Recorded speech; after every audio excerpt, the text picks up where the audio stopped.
Hello, Guru Nation. Welcome back. It's been quite an eventful day, young Kobe. To say the least. It's been an SIV day. It's been a ride. Right? We get to meet with a sponsor, Korean sponsor, which is not that often for CRAs when you're accompanied by a sponsor. Did I ever tell you my first ever CRA visit? I was told the day before that the sponsor was in town and they're gonna be joining me. First ever. Yeah, I was so nervous. Sweating bullets over there. My first ever CRA visit, and but it went well, just like this one went well. So we did SIV. Yep. You got to join. You'll be joining as the I don't know. I guess your role would be more like a in-house CRA for this. Or like backup CRA. Yeah. Yeah. Like a shadowing CRA, like the junior CRA they call it. Yeah. But we're getting you up to speed so that you can start doing more of these things. But you get to meet the PI. What did you think of the site, the PI, the site itself is huge from what I'm. Well, you wanna go? I'm really thinking. The site is huge. It's beautiful. They are more than accommodating for all their patients because they do phase 1 as well, right? So that's why the site has to be a little bit more bigger and accommodating. The PI, she was extremely knowledgeable in her field. She's been doing it for 25 years. And a good salesperson. She's a very good salesperson. Like, she's relentless with that. Like, did you see how she started selling her services to the sponsor? The marketing and all that type of stuff? Yeah. Well, of course. She went into that like it was just like any other work day. Just, let's do it. Let's knock it out. And this is at a SIV. Yeah. Which is initially, like just a formality to get started. Yeah. So just imagine when things are really going to get down to it, she's going to pull out all the guns. Basically. Yeah. So I guess what did we learn today, other than not parking your car in downtown LA on the streets on a Tuesday, when meters are expired? Yeah. Or when meters are not allowed. Or if it doesn't take your card. Kobe, we got this close to getting Kobe's car towed. We would be GoProing on the streets right now. Yes. What did I learn? I don't think I learned anything new. I saw how the processes went. Collecting all the documents. I mean, making sure that everything has been signed. If there's going to be any changes or amendments to the protocols. I mean, I've been through a couple SIVs at our own site, so it's just kind of tying everything from each perspective. And I get to see it from the CRA perspective. So it is a good learning experience for the CRA monitoring part, in my opinion. And we're working with a sponsor that is this is their first clinical study, actually. So that's why they're here. They wanted to kind of make sure everything gets going. Yeah. They seem very excited about that as well, just because, I mean, like you said, the first time, they seem very hopeful with the PI and all the equipment and everything. So I hope it'll turn out really good for them. And as far as the site itself, and you'll learn more as you monitor with me, what were your, I mean, I got your overall impressions, but like as far as the coordinators and just kind of how they handle the trainings and those kind of aspects? I actually wasn't even there for like part of that training for the coordinator. Oh yeah, that's right, you were not there during that part. For the, but I mean, the Alex, was that her name? Yeah. She seems very knowledgeable as well. Staying on top of things whenever she needs to do something. She's not in the loop, she's going to be in the loop, so it seems like a good coordinator right there. Now, you've done so many of these SIVs at the site level. Well, not so many, but you've done enough now at the site, right? At our site where you're a coordinator. Is it at all different on the other side of the table? No. I mean, everything's... You go into the SIVs expecting or knowing what to expect, which is just basically the basic documents to start the study to make sure that everything's in order. Yeah. For it to begin. And so, I mean, it's nothing that's going to be like a curveball or come out of the dark or anything. It's just, you know what's going to go on. We need these documents. Let's just get familiar with the protocol. If you have any questions, whatever, we're here for that. Yep. That issue. So that's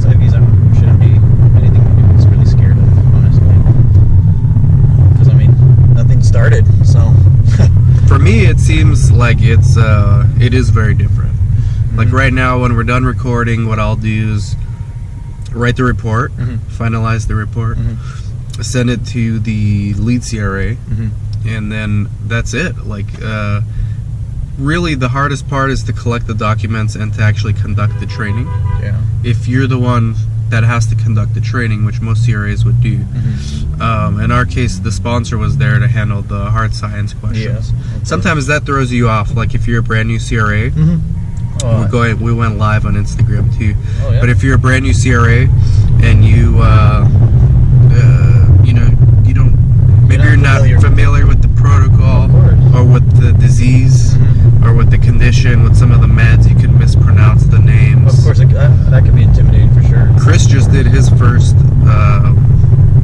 SIV as a CRA, which is, to me, it's very different than being on the site side.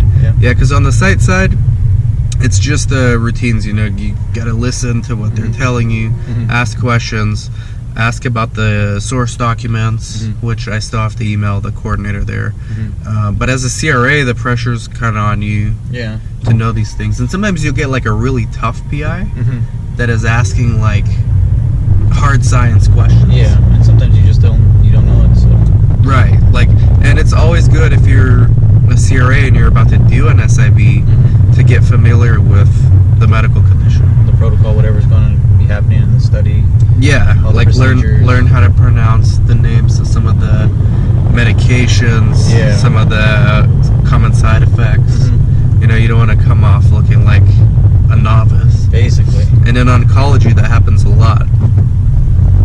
Hello, everybody. We're recording a podcast in the car with Kobe, who's my Lyft driver.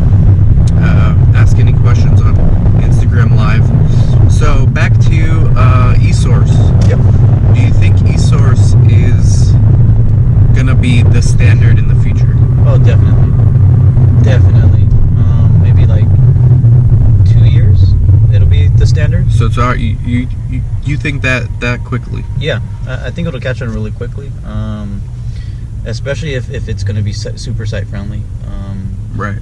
I mean, I think that's one of the benefits of that for just the sites in general. It allows that flexibility, or however they want to situate their source documents on that app, or whatever they're going to use. But yeah, I think it's going to catch on really, really quick. So if anyone's breaking into the industry, they should familiarize themselves with these kind of things. The ECRFs and yes, everything online and all that. Yep. Yeah, because I remember when EDC was a new invention. Like when we used to have, I'm that old to where, like, I started in research when there was paper CRFs. Paper CRFs, yeah. Like my first year of research, half the studies were paper, and then it was like quickly, like the next year, 90% of them were EDC, and then another year, all 100% EDC. were EDC. So that took about 2 years, right? It took about 2 years. So yeah, this is about the same thing. Yeah, that's good. So that's what I think. 2 years. Somebody says eSource will get rid of all the shitty sites, thankfully. Possibly, or create more. Yeah, or maybe more will start slacking. You technically don't need PI oversight with some of these eSource, because anyone could write a note and then push a button to sign, and who knows if that's the PI. Maybe they just gave the password, but the FDA considers it a there's always going to be a way to cut corners no matter what. I think the benefit of eSource for me is it ties into the CTMS system we have, which helps and saves a lot of time on budgeting and stuff like that. Right? We're going through downtown right now. Do you know where you're going? Yes, I do. I actually used to live around this area. Oh yeah? So there's always going to be a way to cut corners, but for me, like, one of the value adds of eSource is instantly it tells me what I'm owed, because it integrates with my budget. It instantly, and yes, eSource does have timestamps. So you could also make mistakes, which you normally could correct on a paper source. Let's say you recorded something at a time you weren't supposed to, right? You could, in theory, with source, shred that document and just do it again. Now, like, it's not good clinical practice, but you can do that and no one's gonna know. Yep. Well, with eSource, you can't do that. Everything's documented. It's done, and there's an audit trail. Yep. And hey, how's everybody doing? Let me know if you want to come on and ask some questions on Instagram. But yeah, so there's good and bad, and people are gonna find out. But as far as like the shitty sites, yeah, in theory. But as far as the shitty sites, I don't think so. I think some will commit mistakes to where they don't even realize, and then they'll realize when it's too late. Yeah. But I think there's always going to be ways to cut corners. Yeah, I totally agree with that as well. Oh, yeah. Have you ever written well, you won't help me on this report, but in the future, like for IMVs, Yeah. you'll write the report with me, Okay. so that once you Just get then we used to can it. get you up to speed on being a contract CRA. Of course. And Kobe's starting his YouTube channel soon. Pretty right? soon. What is it gonna be called? We're gonna go Drunken Deviations right now. Drunken Deviations. Because you want to do the brewery. Slowly integrate those two worlds together. It's brilliant. Who gave you this idea? It's brilliant. You did. Yeah, but you came up with a name. Oh, the name, yeah. That's a good name. It just clicked. I don't know. Anybody have questions? Let us know. So yeah, I guess SIV, most important thing, brush up on the terminology. Familiarize yourself with that protocol. Honestly. Yeah. Right. Familiarize yourself with some of the assessments. Yeah, also. other procedures that will be going on.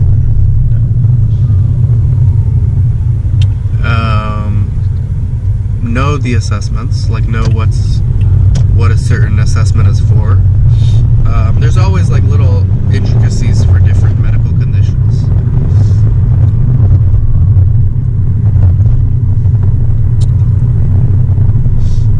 And so, yeah, there's a lot of traffic. Let's show people here.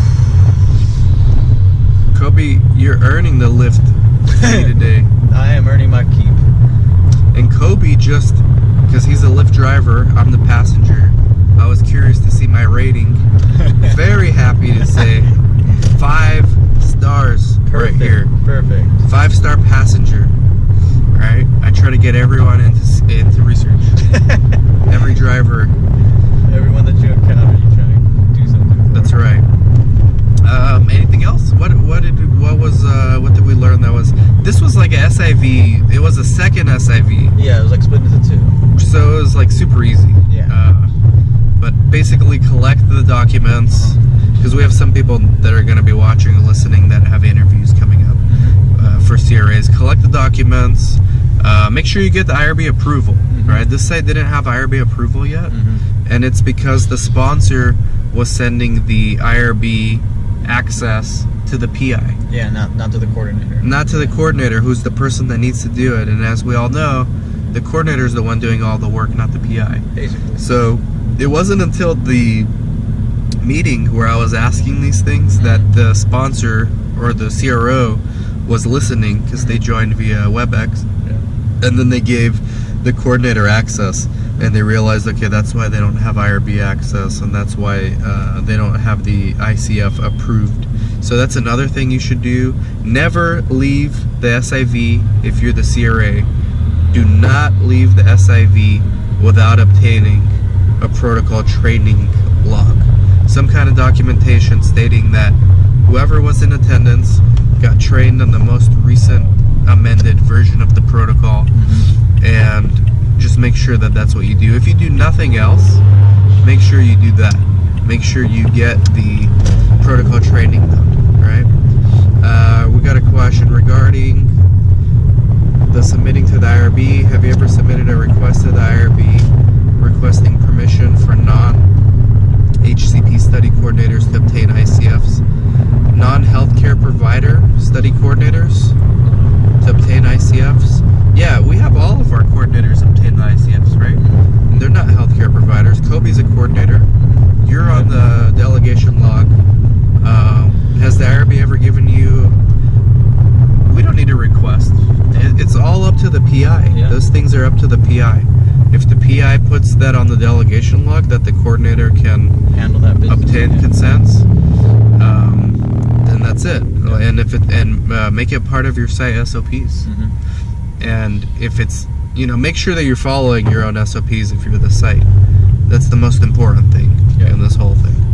Yeah, establish them. They said Copernicus requires a form submission. I just found this out recently. Yeah, that's new to me, but it's just a small speed bump in the They can't do anything as far as telling a site how to run their study. As with most things in research, if you can justify it, you can do it. And you can have admin folks do ICFs. Yes, that is very true. So those were the things that the site still had outstanding action items after this SIV was getting IRB approval, getting the ICF. Immediately after IRB approval, it's the informed consent templates. They also requested a marketing material. Now, do you have any experience with marketing material? And what is a CSM? So I can help you out.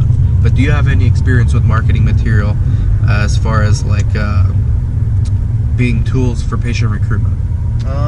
Like in terms of actually creating them and developing them myself, no. But that's usually Monica, right? That was her major. So yeah, she likes to head all those marketing strategies and write up everything.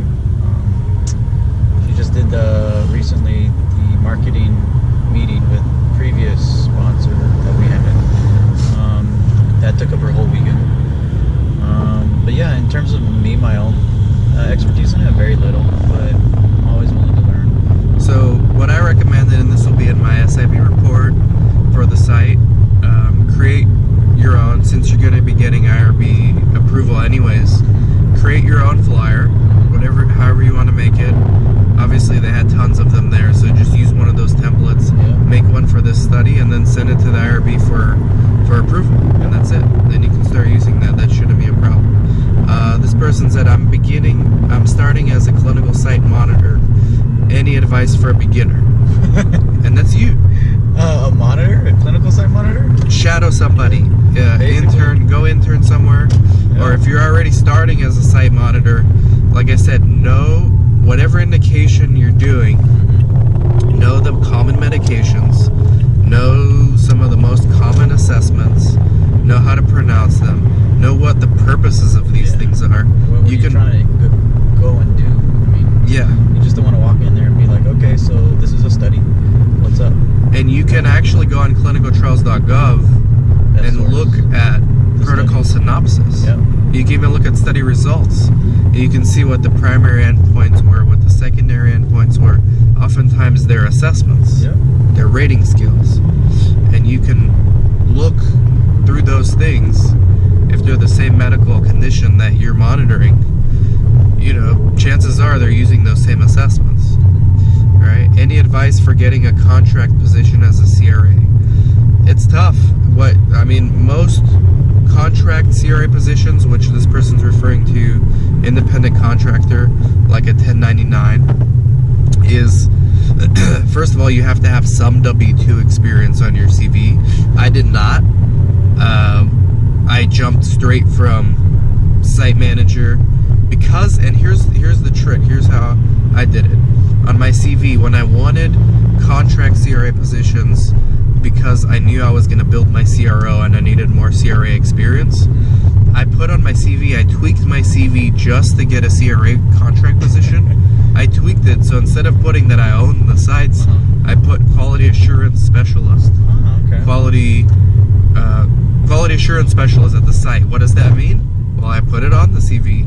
Source data verification, source data review, and it wasn't long until I started getting interviews and then positions.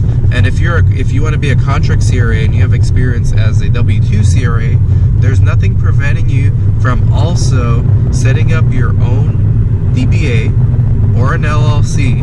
But a DBA is a fictitious business name, which costs much less. It's like $30 in most counties. And then you say that you're a consultant, right? And what's your business? It's clinical research consultant.